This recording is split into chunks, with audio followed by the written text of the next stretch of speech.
The GoPro Hero 12 has been out for a little while now, and I've been playing around with the settings, trying to figure out what the best settings are for FPV. You see, not long ago I was getting footage out of this camera which I knew was nowhere near as good as it could have been, but I kept persisting and changing different settings until what I've found to be the best settings for this, for FPV. Now I'm currently among the beautiful rice fields here in Bali, where I'm going to share those with you so that you too can also get awesome footage out of this amazing little camera. So I got to come clean, I actually lied. I said I was going to give you the best settings, but I'm actually going to give you 3 sets of the best settings. The first one is going to be for the best footage straight out of the camera with little to no post-production work.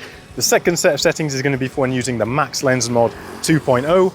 And last of all, I'm going to show you the best settings for the most control in post-production and the best footage. And to make things even easier for you, I've created a really handy PDF sheet with all of the different settings on there, so you can just go and download it after you've watched this video, and the settings are going to be at hand whenever you need them. So the first thing that you actually need to do is you need to change these settings here. To find them, you just swipe down on the screen, then swipe across to the right and then select Preferences. You then go into Video and change the bitrate to high and the bit depth to 10 bit. This is basically going to give you the most information when the camera is capturing video footage, and it's just going to allow for higher quality footage overall. Okay, so let's start off by going into the best settings that you can get straight out of the camera with no post-production. So we're going to stick a battery on it, send it up, and I'm going to tell you all of those details. So the settings that I use to get the best image straight out of the camera is going to be 5.3K at 60 frames a second in super view at 16:9 aspect ratio. Now if you want to crop later for verticals, you can drop this down to 4K 60 and shoot in the 8:7 aspect ratio, but you also want to be using the standard color profile. Make sure hyper smooth with auto boost is turned on, so you're already getting plenty of stabilization in camera. And then we want to set our shutter speed to auto. Our ISO wants to be locked at 100 minimum and maximum, and set the white balance to whatever looks correct on the day. It's normally going to be around 5000 to 5500 Kelvin, and we'll set our sharpness to medium, so we get a little bit of sharpening and detail in the image, but it's not too much, and it's going to be pretty nice when it comes to a raw image straight out of the camera that we can use.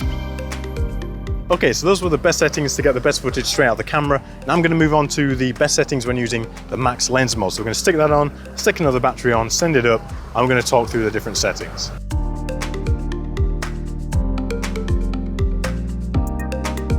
The best settings for the Max Lens Mod is going to be 4K 60 in 16:9 with Max Super View and Hyper Smooth also turned on. We're going to have the ISO locked at 100 minimum and maximum. Same again with the white balance, either 5000 or 5500, whatever is going to look the most natural. Sharpness set to medium, and the color is going to be set to flat, so we have a little bit of room to play with some color grading in post-production. Now if you want to do post-stabilization with the Max Lens, you have to shoot in the 4:3 aspect ratio.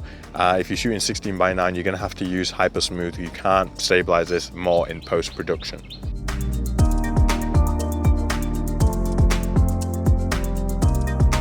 Okay, so that was the Max Lens Mod, and as you can see, it gives you such a huge field of view, but we're now going to move on to the absolute optimal settings to get the best quality footage out of the Hero 12. So let's stick another battery on, send it up, and we're going to talk through the settings.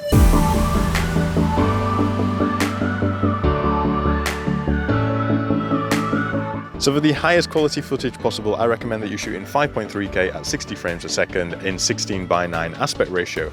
Now if you want to crop things for vertical, you can actually use this format and it will be fine, but if you want to use the 8:7 aspect ratio, you're going to have to drop down to 4K 60 or 5K 30.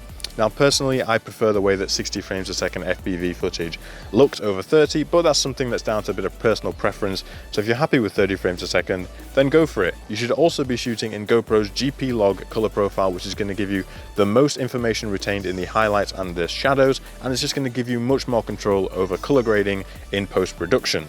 You should have hyper smooth turned off so that you have full control of image stabilization in post, where you can use gyro flow or real steady, and that's just going to give you more control over how smooth you want your footage to be. Now generally when you're shooting cinematic footage, you follow the 180-degree shutter rule, which means that your shutter speed should be double your frame rate. But for FPV, I tend to opt for a 4 times shutter speed to frame rate rule. So basically if I'm shooting in 60 frames a second, I'm using a 1/240 shutter. This basically allows me to get a slightly crisper image, which helps with stabilization in post-production, but there's still a little bit of motion blur in there to give you that sort of feeling of movement. And if you want, you can also just add more motion blur in post-production. ISO is always going to be locked at 100 minimum and 100 maximum, so we get the least amount of noise possible in our image, and white balance is going to be set to whatever looks natural, normally between 5000 and 5500 Kelvin. Sharpness is going to be set to low. Once again, if we want to increase the sharpness of the image, we can do it in post-production. And for these particular shots, I was using an ND16 filter. Let me know what you think down in the comments. So as you can see, when used for FPV, the Hero 12 is actually a really capable camera, as long as you know the right settings to use when using it. Now, like I said before, there's a free PDF that you can download. In the description, it's going to give you all of those settings in a really easy to digest manner. But apart from that, I hope this video has been helpful for you. Go and make the most out of your Hero 12 and your FPV drone. Send it, enjoy it, and I'll see you in the next one. Bye-bye.